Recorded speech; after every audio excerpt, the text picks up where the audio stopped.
Nodle crowdsources IoT connectivity. Nodle, which is competing in the TechCrunch Disrupt Berlin startup battlefield this week, is based on a simple premise. What if you could crowdsource the connectivity of smart sensors by offloading it to smartphones? For most sensors, built-in cell connectivity is simply not a realistic option, given how much power it would take. A few years of battery life is quite realistic for a sensor that uses Bluetooth Low Energy. Overall, that's a pretty straightforward idea, but the trick is to convince smartphone users to install Nodle's app. To solve this, the company, which was co-founded by Micha Benoliel, CEO, and Garrett Kinsman, is looking to cryptocurrency. With Nodle Cash, users automatically earn currency whenever their phones transmit a package to the network. That connection, it's worth noting, is always encrypted, using Nodle's Rendevouz protocol. The company has already raised $3.5 million in seed funding, mostly from investors in the blockchain space: Blockchain, Workplay Ventures, Mark Pincus, Blockchain Ventures, Blockchain.com, Olymp Capital, Bootstrap Labs, and Blockhead. It's worth noting that this isn't Benoliel's first rodeo in this space.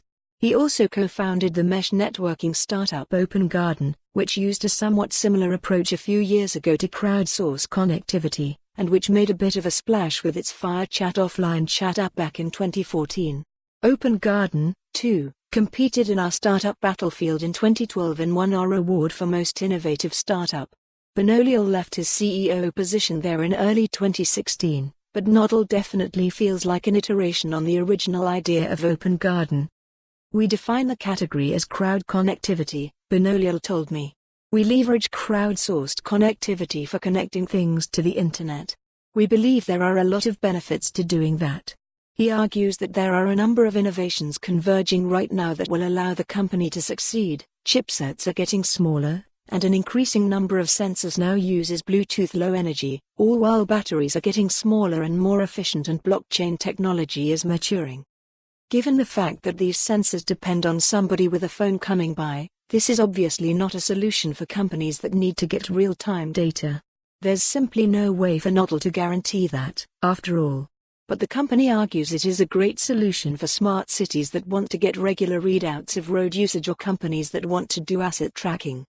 We do not address real-time connectivity, which is what you can do with more traditional solutions, Benoliel said. But we believe IoT is so broad and there is so much utility in being able to collect data from time to time, that with that solution, we can connect almost anything to the internet. While for more on this story, visit the news article link.